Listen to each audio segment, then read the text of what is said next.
अस्सलामु अलैकुम, सत श्री अकाल, गुड इवनिंग, आदाब।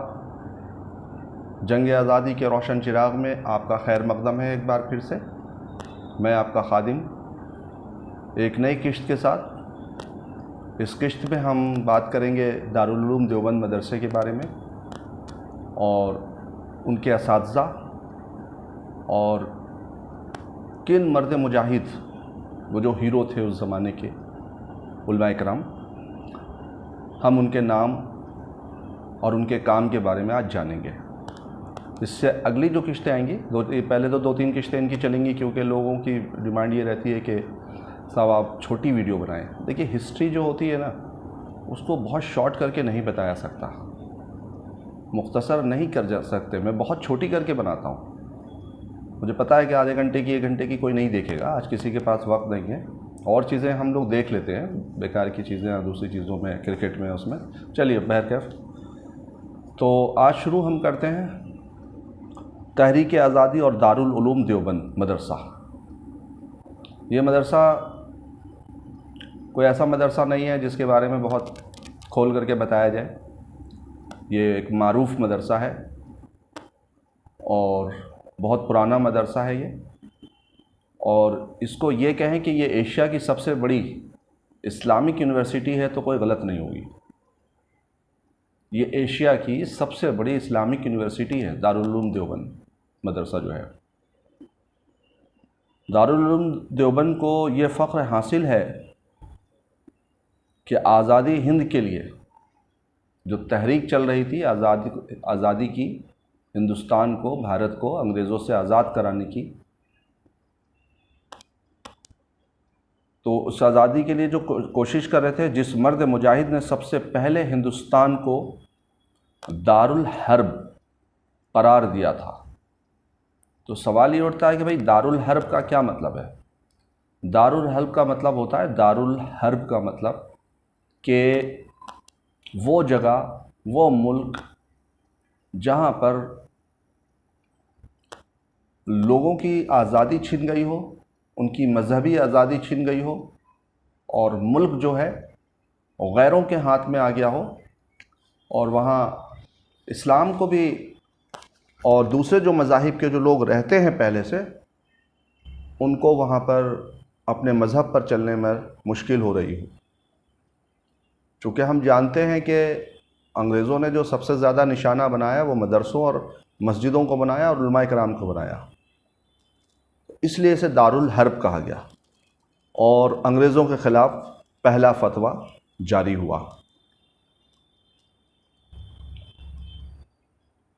तो अंग्रेज़ों के ख़िलाफ़ जो जिहाद का फतवा सादिर किया, वो मर्द मुजाहिद दारुल उलूम देवबंद के फ़िक्र असासी से हम आहंग, यानी ख़ानदान वली अल्लाह से वाबस्ता हज़रत मौलाना शाह अब्दुल अज़ीज़ मुहद्दिस देहलवी की ज़ात अक़दस थी। इनका ज़िक्र पहले भी आ चुका है मुख्तसर। जो दारुल उलूम देवबंद के मुअस्सिस आले हज़रत वलीउल्लाह मुहद्दिस देहलवी के फ़र्जंद अर्जमंद हैं। फिर से समझ लीजिए, दारुल उलूम देवबंद के फ़िक्र असासी से हम आहंग, यानी ख़ानदान वली अल्लाह से वाबस्ता हज़रत मौलाना शाह अब्दुल अज़ीज़ मुहद्दिस देहलवी रहमतुल्लाह अलैह की ज़ात अक़दस है, जो दारुल उलूम देवबंद के मुअस्सिस आला हज़रत वलीउल्लाह मुहद्दिस देहलवी के फ़र्जंद अर्जमंद है, यानी कि उनके बेटा हैं।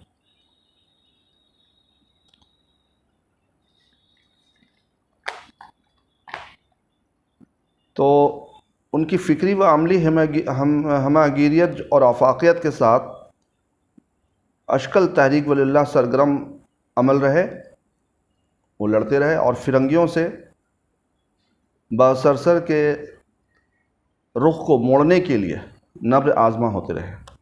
जो फिरंगी है, बाद सरसर जो उनकी हवा चल रही थी, जो वो जगह जगह कब्ज़ा करते जा रहे थे, उनको रोकना और उनके रुख को मोड़ना इनका काम बन गया था, ये उनकी ड्यूटी बन गई थी। ये सिलसिला एक ज़बरदस्त तहरीक बन गई, जो हिंदुस्तान की आज़ादी के लिए इस कदर सरगर्म हुई कि अंग्रेज़ जैसी नाकाबिल तस्खीर अजय, इसको हिंदी में कहते हैं अजय, जो जिसको कोई जीत ना सके, अनडिफीटेड, जिसको हराया ना जा सके, उसे कहते हैं नाकाबिल तस्खीर। ताकत भी उन्हें रोक ना सकी, दबा ना सकी। तो इसमें एक बात है समझ में, अगर आपका ईमान बहुत पक्का है और आप दूर अंदेश हैं और इल्म भी बहुत अच्छी है, आपके पास अच्छा इल्म है, तो फिर आपको दुनिया की कोई ताकत जो है, अगर आप हक़ पर हैं तो कोई दबा नहीं सकता। हाँ, आप हक़ पर नहीं हैं, आप जुल्म कर रहे हैं, तो फिर जो अल्लाह की जो मदद होती है वो हट जाती है, फिर आपको कोई भी हरा सकता है। चुनांचे हज़रत शाह अब्दुल अज़ीज़ के फतवा जिहाद से पूरे हिंदुस्तान की ज़मीन जो थी थर्रा उठी थी। जो लोग सोए थे और जिन्होंने ये ख्याल कर लिया था कि अब तो कुछ नहीं हो सकता, अंग्रेज़ों ने कब्ज़ा कर लिया है, इनके पास बड़ी बड़ी तोपें हैं, बंदूकें हैं, ये लाल कपड़ा और सफ़ेद पैंट पहनने वाले लोग और अंग्रेज़ी ज़बान बोलने वाले ये फ़िरंगी, अब इन्होंने हमारे मुल्क पर कब्ज़ा कर लिया और अब ये हमारे यहाँ के हमारे ये मालिक हैं और हम इनके अब ग़ुलाम बन गए। और जुल्म इतना करा था कि लोग डर के मारे बोलते नहीं थे, लेकिन अंदर अंदर से लोग सुलग रहे थे। तो गर्मी का दिन है, हरी सारी घास सूखी हुई है, खूब गर्मी है, तो उसको जलाने के लिए एक चिंगारी काफ़ी होती है। तो हज़रत वाला ने एक जिहाद का फतवा दिया, पूरा हिंदुस्तान थरथरा उठा।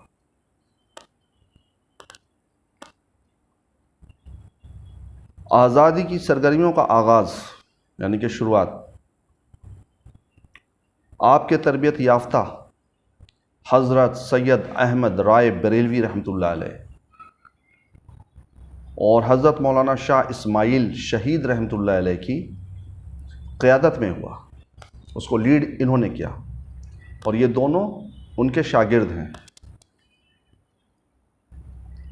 ठीक है, मुहद्दिस देहलवी के फ़र्जंद अजमन के शागिर्दों में से हैं। मुजाहिद कबीर सैयद अहमद राय बरेलवी रहमतुल्लाह अलैह कौन है? ये शाह अब्दुल अज़ीज़ मुहद्दिस देहलवी के खलीफा हैं। खलीफा समझती है, खिलाफत मिलती है, शेख होते हैं, बहुत दिन आप तक उनकी खिदमत में रहे, उन्होंने ज़िक्र अस्कार बताया, आपने उसको पूरा किया, अल्लाह ताला ने आपको एक मकाम पे पहुंचा दिया, फिर शेख जो है आपको खिलाफत दे देते हैं कि ताकि आप जाकर के दूसरी जगह अल्लाह के दीन को, अल्लाह की वहदानियत को आप दूसरी जगह पहुंचा सकें, फैला सकें, उसे खलीफा कहते हैं।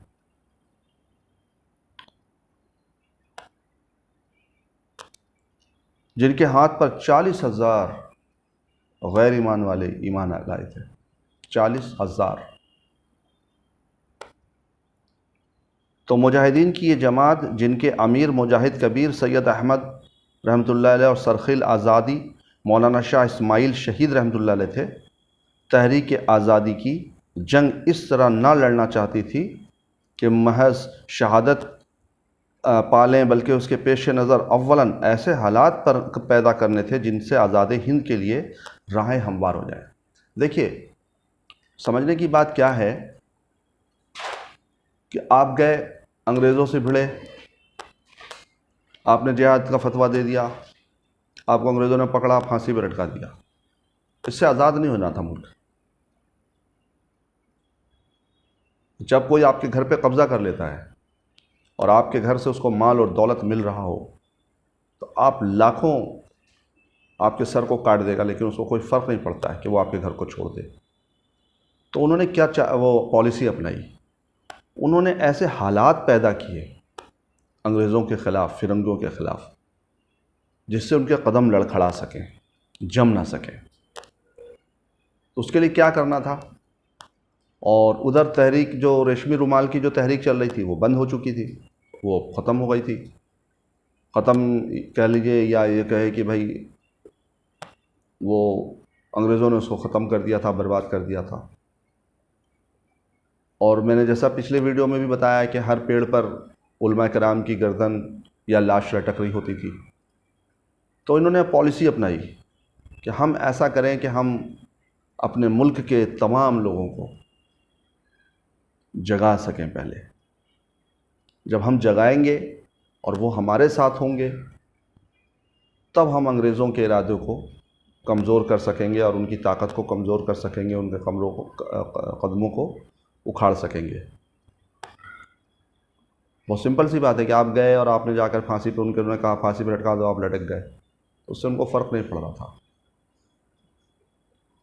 हाँ, फांसी पे लटकने के लिए कितना कलेजा चाहिए, इस मुल्क से कितनी मोहब्बत करना हो, उसके दिल में होना चाहिए मोहब्बत, और इस मुल्क के लोगों के लिए, तमाम मज़हब के लोगों के लिए उसके दिल में कितनी मोहब्बत होनी चाहिए, जभी वो अपनी ज़िंदगी को इस तरह दांव पे लगाएगा कि वो जाके फांसी पे लटकेगा। फांसी पे लटकना कोई आसान नहीं है कि हर आदमी जाकर फांसी पे लटक जाएगा। ऐसे आज कोई आए ना देश के लिए फांसी पे लटक के दिखाए, नहीं लटक सकता। तो उन्होंने एक पॉलिसी बनाई। अब उस पॉलिसी के अकॉर्डिंग उनको जो था वो चलना था कि भाई कैसे चलें, हम क्या करें, किस तरह से हम इनको कमज़ोर कर सकें। मैं अगली किस्त में फिर इसके बारे में आगे बात करेंगे इंशाअल्लाह। और मेरी आप लोगों से गुजारिश है कि आप वीडियो देखा करें। वीडियो बनाना मेरे शौक़ नहीं है, ये मेरा एक जज्बा है। मैं चाहता हूँ कि मेरी कौम के लोग अपने बुज़ुर्गों की कुर्बानियों को जानें और आने वाली नस्लें जानें। तो इसलिए आपसे गुजारिश है कि आप वीडियो को देखें, इसे सब्सक्राइब करें और इससे जो जानकारी मिलती है वो आप अपने बच्चों तक पहुंचाएं और उसको शेयर करें ताकि लोगों को पता लगे। जो आज जिस डर के माहौल में आप जी रहे हैं, तो ये डर आपके दिल से निकलना जाना चाहिए। और मेरा मकसद भी यही है कि मुसलमानों, जो हिंदुस्तान के मुसलमान हैं, उनके दिल से डर निकल जाए। डर कर जीने वाली कौम जो होती है वो तरक्की नहीं कर सकती है। और टीपू सुल्तान का एक बहुत मशहूर एक लाइन है कि 100 दिन गिदड़ की 100 दिन की ज़िंदगी से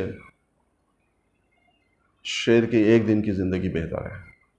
और जियो शेर की तरह, ज़मीन पर अल्लाह ने तुम्हें शेर बना करके उतारा है, और शेर की तरह जियो और मुजाहिद की तरह अपने बुज़ुर्गों की जो इस्लाफ़ है उसको अपनाओ और दूसरों तक पहुंचा दो। ये मकसद है हमारे दुनिया में आने का।